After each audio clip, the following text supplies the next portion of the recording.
Sentir, vocês não estão me honrando, mas eu continuo te amando. Mas vou fazer vocês experimentar o que é estar sem a minha presença. Perder a guerra.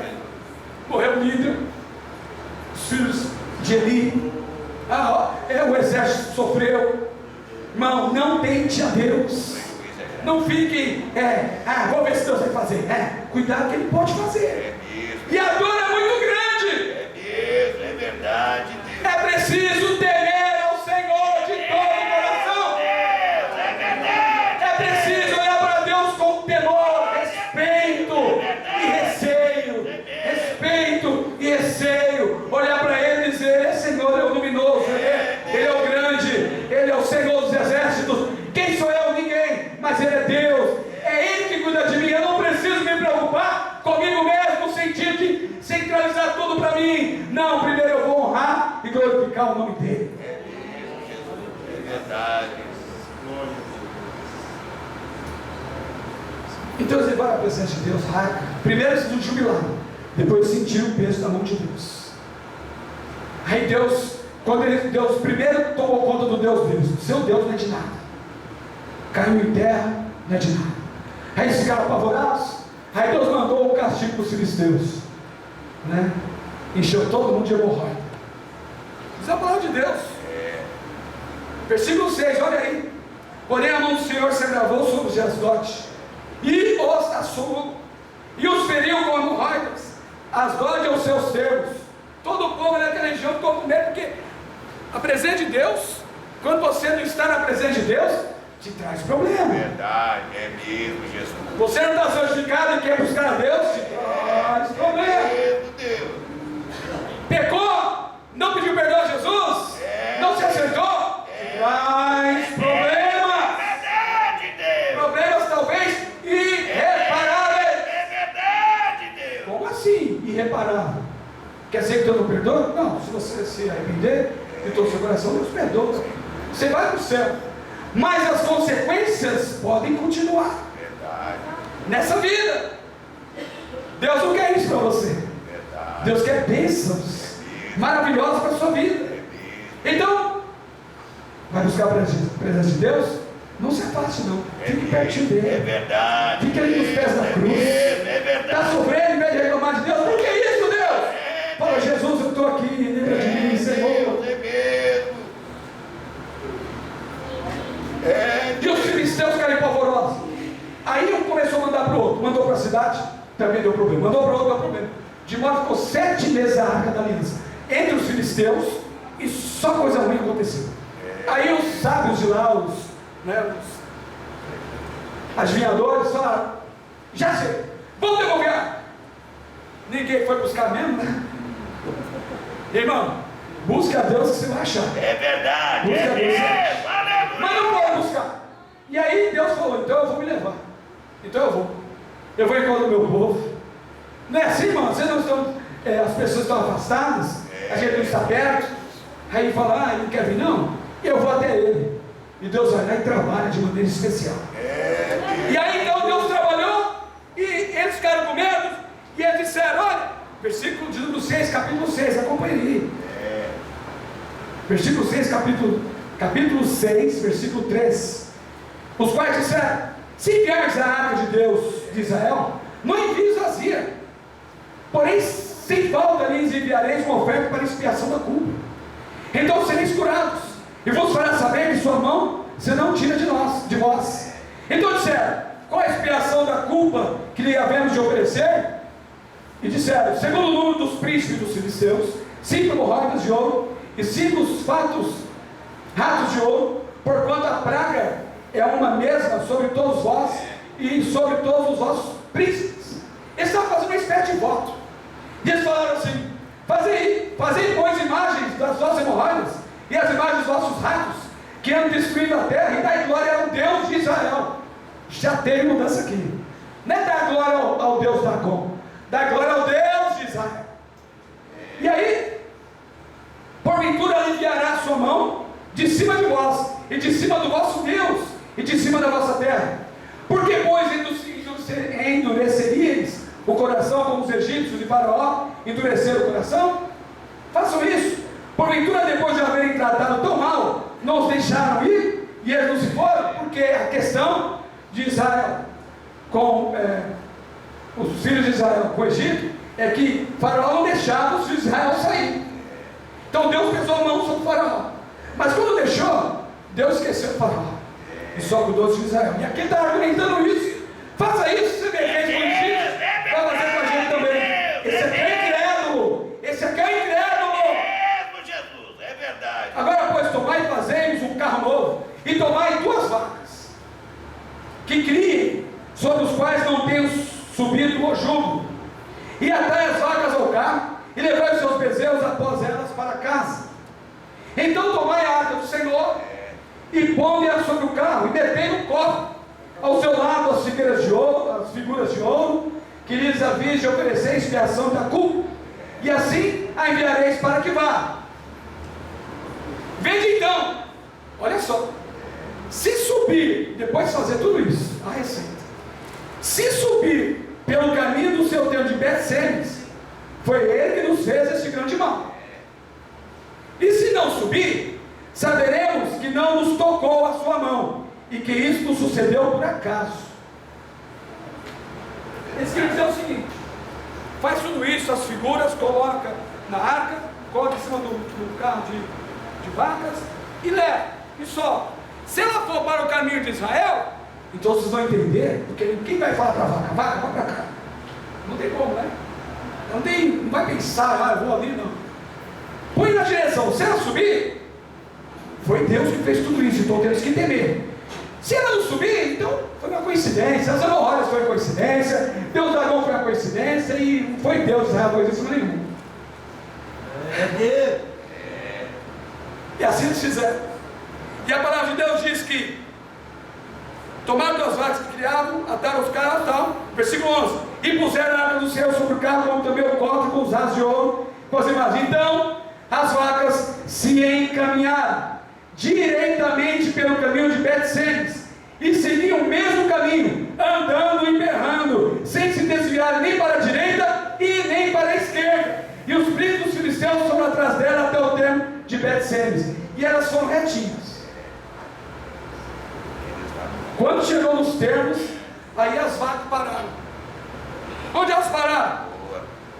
E andaram de Bet-Semes, fazendo a cega de trigo no vale, e levantando os olhos, viram a arca, e vendo, se alegraram. E a arca veio ao campo de Josué, o Bet-Semita, e parou ali. E ali estava uma grande pedra. E eles venderam a madeira do carro e ofereceram as vacas em holocausto ao Senhor.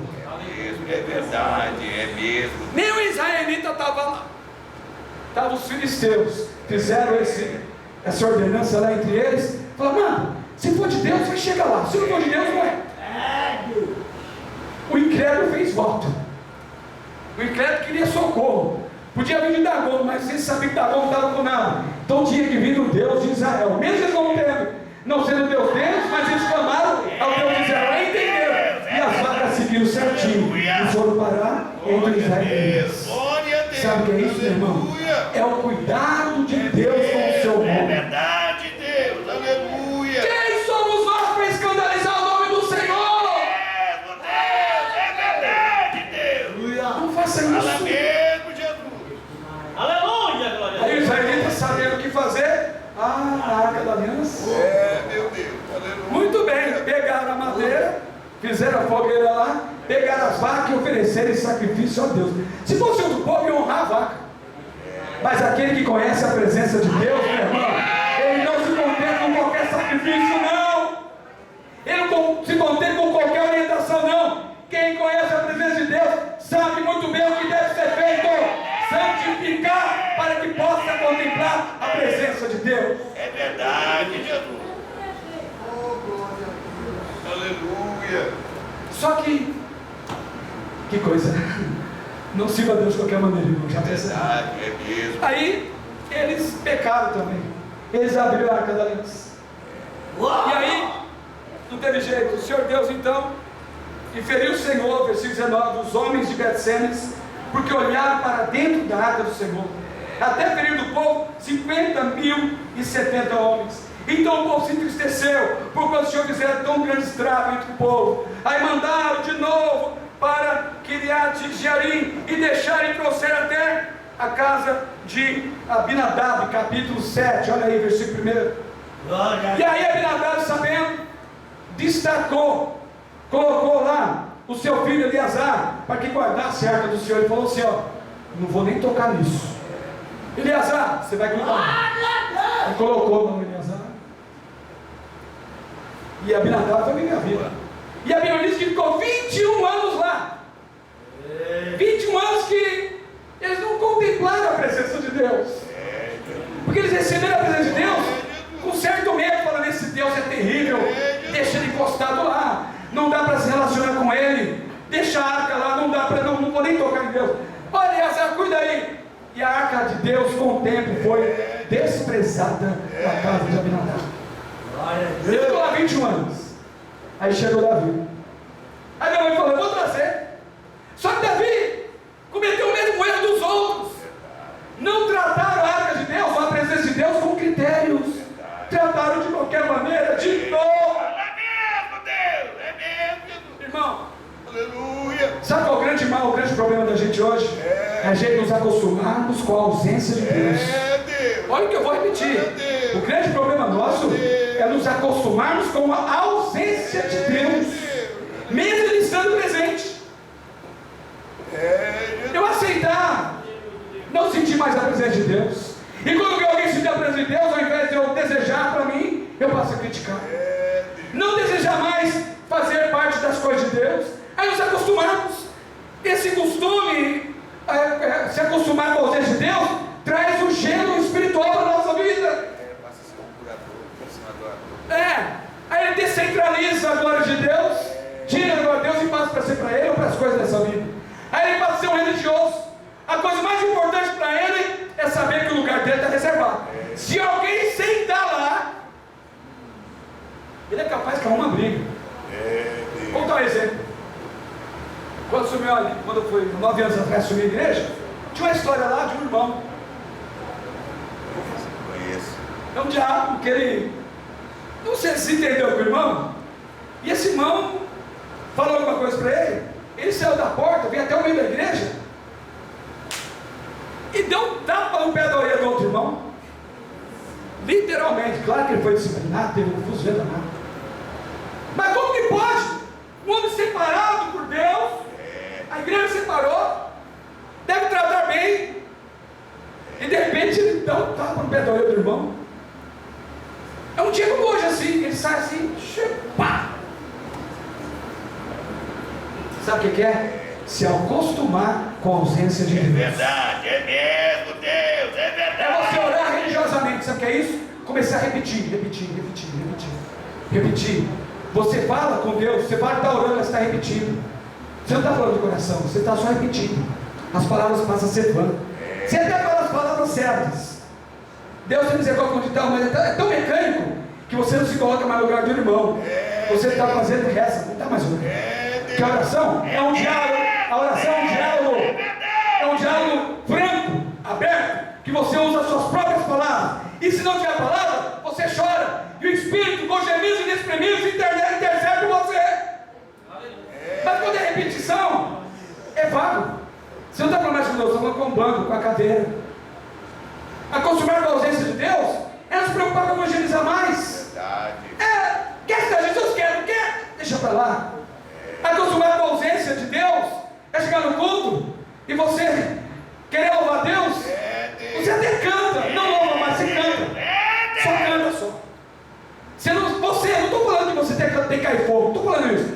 Estou falando que você canta dos lados para fora, mas você não sente mais, você não entende mais aquele canto. Aquele canto não tem sentido. Só a melodia é boa de ouvir, só o instrumental é bom de ouvir, mas as palavras não têm sentido mais.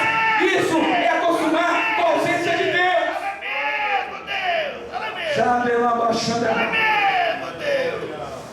Acostumar com a ausência de Deus é você se tornar um religioso e falar: eu sou crente, e bater no peito e olhar para os outros e falar: eles não têm o favor de Deus, eu mereço Deus.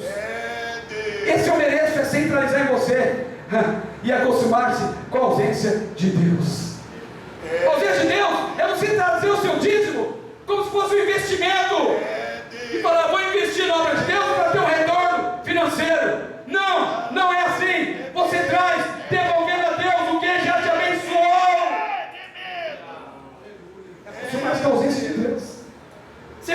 Deus. Israel ficou 21 anos sem a presença de Deus. E acharam que estava com Deus. Tanto é verdade, Davi foi fazer uma festa. Fazer uma festa para trazer a arca. Mas não se preocupou em falar para Deus: Deus, eu e o meu povo pecamos contra o Senhor. Sabe o que Davi fez? Colocou a arca da aliança em cima do carro de bois, como os incrédulos. Os filisteus colocaram a arca da aliança em cima do carro de vacas. Davi colocou a arca da aliança em cima do carro de bois.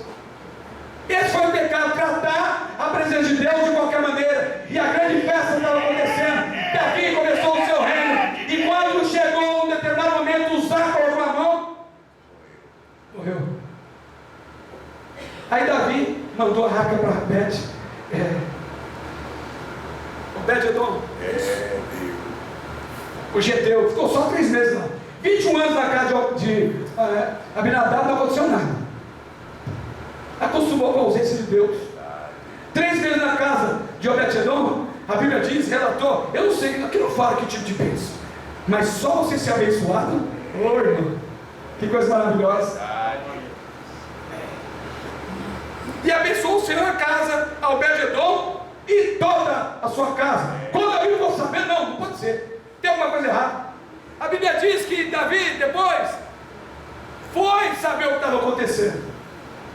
Sabe, irmão, às vezes tem coisa na nossa vida que acontece e a gente olha para os outros e não olha para nós mesmos. É verdade, Deus. E não conseguimos entender porque nós não temos mais a presença de Deus. É verdade. Começa a acostumar com a ausência de Deus. Ah, irmão, é hora de voltar ao primeiro amor e buscar a presença de Deus mais uma vez. Na simplicidade do novo convertido, na simplicidade daquele que aceitou Jesus pela primeira vez, na intensidade, simplicidade e intensidade. Não é muito falar, não é muito fazer, mas quando fazer, fazer com qualidade. É verdade, Deus. Agora 3 horas, vou orar 3 horas de novo. Não é isso. É fazer com qualidade, com cuidado, com carinho. Ah, não é para mim não, é para Deus. Não é para mim não, é para o Senhor. Não é para mim, é para Jesus. Deus seja louvado. Aleluia. Exaltado é o nome do Senhor. Deus. Aí Davi tomou o conselho. Aí ele falou: vamos fazer certo agora, porque não é possível. Eu quero a presença de Deus. Ele pergunta: como virá a minha presença de Deus? Como virá a minha arca de Deus? Talvez se pergunta: ei, pastor, como é que eu faço para receber a bênção de Deus? Como é que eu faço para sentir a presença de Deus? Qual a ferramenta? Qual o mecanismo? Eu me acostumei com a ausência de Deus, mas eu não quero mais, eu quero Deus. Primeiro você precisa ter sede de Deus. Você precisa desejar Deus ardentemente. Deus, é verdade. E Davi, mesmo diante do desastre daquela festividade, as pessoas murmuravam, não tinha aprovação de Deus naquela festividade. E Davi então consertou o altar. Davi, em Crônicas está registrado isso, ele tomou conselho com os levitas, com os sacerdotes. E eles ensinaram: Davi, não é o carro de bois que leva a arca, são os homens que levam a arca. Davi, você passa um varal, você coloca sobre os ombros de cada um, para ele saber o peso da presença de Deus. E você, segundo a orientação de Moisés, você traz ela.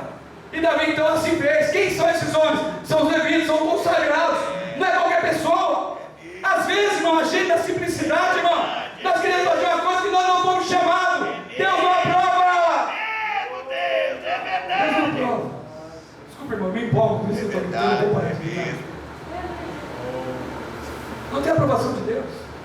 Faz aquilo que Deus mandou você fazer e ponto no final. Espera a segunda ordenança e Deus vai te abençoar. Tudo dentro dos conformes. Deus é ordeiro de ordem. Deus, Ele ama a ordem. Não quer dizer que o Espírito, Ele vai. A ordem de Deus para nós não é muita ordem, não. Não é porque se Deus quiser levantar alguém para professar, não precisa sair daqui. Pode sair daí alguém. A ordem é dele. Cabe a mim a respeitar, ele tem orientação. Então os levitas separados, assim Davi fez, convocou outra festa, chamou todos, agora ele fez direitinho. Sabe o que Deus quer? Que você respeite a presença dele. Você entrar nessa porta, tira as sandálias dos seus pés, sandálias espirituais, esquece das coisas. Ah, eu tenho muitas necessidades, eu sei, Deus sabe. Você acha que Deus não sabe? Você acha que Deus não sabe de nada da sua vida? Ele sabe tudo. Até quando você vai abrir a boca, Ele já sabe de antemão o que você vai falar. Você sabe quantos fios de cabelo tem na sua cabeça aí? Deus sabe. Sabe hoje? Sabia quando você tinha muito cabelo? E sabe quando você tem pouco cabelo? Sabe quando você tinha pouco, quando você tem muito? Deus sabe. E não sabe o que eu tinha ontem. Que a gente pode ser, um dia usar contar. Eu vou contar. Não sei se é possível. Mas suponhamos você, cara, essa loucura aí, descobriu. Eu não preciso ter muito problema não para contar. Passou, já estou lá, desculpa. Estou terminando. Mas você pode fazer isso. Sabe que 2 dias depois pode cair. Sabe esse cair? Você não vai contar de novo. Deus sabe. Deus sabe tudo.